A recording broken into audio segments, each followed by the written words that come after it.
നമ്മളിനി എനിക്ക് തോന്നുന്ന കോഴിക്കോട്ട് ദീപക് തർമ്മണം ഇവിടെ ഒളിച്ചിരിക്കുന്നുണ്ട്. ഗോകുലം ഗ്രാൻഡിൽ ഒളിച്ചിരിക്കുന്നുണ്ട്.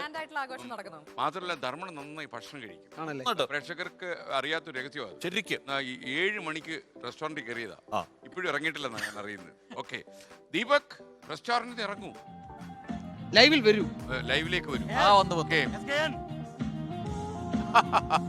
നല്ല ഭക്ഷണ പ്രിയ, എന്നാ ഗ്രേസ് ആണ് നോക്കിയ മുഖത്ത്. പുതുവത്സര ആശംസകൾ ദീപക്. ഗോകുലം ഗ്രാൻഡിൽ ഗംഭീരമായ പെർഫോമൻസ് നടക്കുന്നു. ഇവിടെ സിത്താരയുടെ ബാൻഡാണ്, മലബാറിക്കോസിന്റെ ഗംഭീര പ്രകടനം നടക്കുകയാണ്. ഇതിൽ സ്റ്റേജിൽ ഒരു പ്രകടനം, ഇപ്പുറത്ത് നമുക്ക് കാണാം ഓഡിയൻസിന്റെ ഭാഗത്തുനിന്ന് ഗംഭീരമായ പ്രകടനമാണ്. Happy new year. എങ്ങനെയുണ്ട് കൂട്ടാ? Happy new year. കുട്ടികളെല്ലാം ഡാൻസ് ചെയ്യുന്ന എസ് കെ കാണാം. നമുക്ക് താളം പിടിക്കുകയാണ് ഒരു ചെറിയ മോള്. Happy new year, happy new year.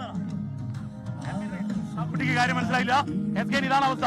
പൊതുവിൽ ഇതാ നമുക്ക് കാണാം, വൈബ് വേറെ ലെവലാണ്. പുറകോട്ട് പോകുമ്പോ നമുക്ക് കാണാം അവിടെ ഇങ്ങനെ ആവേശത്തിന്റെ അലകടൽ തീർക്കുന്നു. വീട്ടമ്മമാരൊക്കെ ഗംഭീരമായി ഇവിടെ happy new year.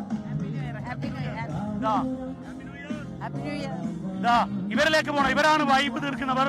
S K happy new year.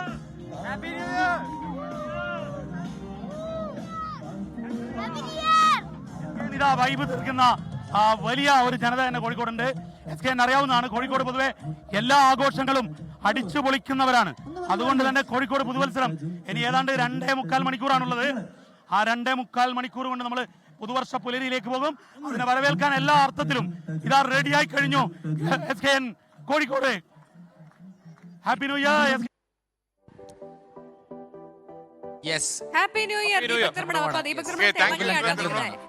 നമ്മുടെ എല്ലാ റിപ്പോർട്ടേഴ്സും ഭയങ്കര അടിപൊളിയായിട്ടാണ്.